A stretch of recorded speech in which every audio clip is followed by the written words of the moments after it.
নমস্কার বন্ধুরা, তোমরা এখন যেটা দেখতে পাচ্ছ এটা হচ্ছে গিয়ে দেখো লেখা যাচ্ছে যে পিএনবির এটিএম কার্ড কীভাবে বের করা হয়। পাঞ্জাব ন্যাশনাল ব্যাংকের এটিএম কার্ড কীভাবে বের করা হয় তার সম্পূর্ণ ভিডিও আমি দিয়ে দেব, আপনাদের বুঝিয়ে দেব। প্রথমে আমি বলে দিতে চাচ্ছি, এক নাম্বার যেমন অ্যাকাউন্ট থাকা দরকার। যদি আপনার অ্যাকাউন্ট থাকতে হবে, আপনার পিএনবির একটা অ্যাকাউন্ট থাকতে হবে কিন্তু। তারপরে ওই ব্রাঞ্চ থেকে আপনাকে একটা ফর্ম দেবে, তারপরে ফর্ম ফিল আপ করতে হবে। তারপরে প্রয়োজনীয় ডকুমেন্ট তারা Aadhaar card, voter I card, PAN card, etc ইত্যাদি তারা প্রয়োজনীয় তথ্য তারা যেতে পারে। তারপরে এটাকে তারা ব্যাংকের তারাই এটাকে প্রসেস করবে। তো বলছি কিভাবে তোমরা কি করবে বা ব্যাংকের ফর্মটা কীরকম হবে আমি তোমাদেরকে এখন দেখাচ্ছি। দেখো, পাঞ্জাব ন্যাশনাল ব্যাংক, এখানে ফর্মটা থাকবে মাল্টিপারপাস অ্যাপ্লিকেশন ফর্ম। এখানে ব্রাঞ্চ, দেখো এখানে ব্রাঞ্চ দেওয়া আছে আগরতলা। এখানে তোমরা তোমাদের নিজস্ব ব্রাঞ্চের নাম দেবে। ব্রাঞ্চের নামটা তোমাদের পাসবইয়ের মধ্যে থাকবে। যদি না জানো, পাসবইয়ের মধ্যে থাকবে, এখান থেকে লিখে নেবে। তারপর দ্বিতীয়ত এখানে ডেট লেখা আছে।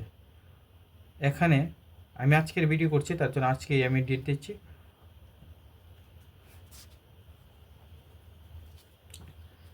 ডেট দেওয়া হয়ে গেলে ডেটের পরে তোমরা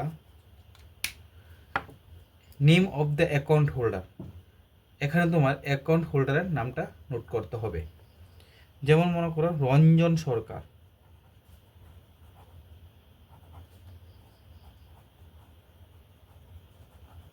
এখানে এইভাবে নামটা লিখবে। তারপর এখানে দ্বিতীয়ত 2 নম্বরে হচ্ছে অ্যাকাউন্ট নাম্বার। তোমার পাসবইয়ের ভিতরে তোমার অ্যাকাউন্ট নাম্বারটা শো করবে 02568797, এরকম আরও আদার্স যার যারটা যেরকম থাকে, বা সব পুরোটা না হতে পারে, যার যতটুকু আছে এতটুকুই দিয়ে দেবে। 3 নম্বরে মোবাইল নাম্বার, তোমার যে মোবাইল নাম্বারটা আছে এটা কিন্তু অবশ্যই দিতে হবে। যেমন মনে করো 9862, তারপর তোমার নাম্বারটা তুমি দিয়ে দিলে। তারপরে এখানে দেখো, এখানে কিন্তু তোমার অ্যাড্রেসটা ভালো করে লিখতে হবে। অ্যাড্রেসটা তোমার ভালোভাবে লিখতে হবে। আর অ্যাড্রেসটা তোমরা কোথা থেকে লিখবে, যদি মনে করো যে তোমাদের অ্যাড্রেসটা কোথায় ভালো করে থাকবে, তোমাদের পাসবইয়ে অ্যাড্রেসটা লেখা আছে, ওইখান থেকে তোমরা আগরতলা, এরকম করে ওয়েস্ট ত্রিপুরা, পিন নাম্বার ইত্যাদি ইত্যাদি তোমরা তোমাদের জায়গা অনুযায়ী তোমরা এখানে অ্যাড্রেসটা লিখে দেবে। তারপরে এটিএম, এখানে কি করবে, এটিএম কার্ডটিতে এই দেখো এখন মার্ক আছে এটিএম কার্ড, এখানে লেখা আছে কি নিউ এটিএম কার্ড। এখানে তোমরা শুধু একটা রাইট চিহ্ন দিয়ে দেবে। এতটুকুই তোমাদের কাজ। আর আরেকটা লাস্ট কাজ হচ্ছে যে এখানে তোমাদের একটা সিগনেচার লাগবে বা সই লাগবে,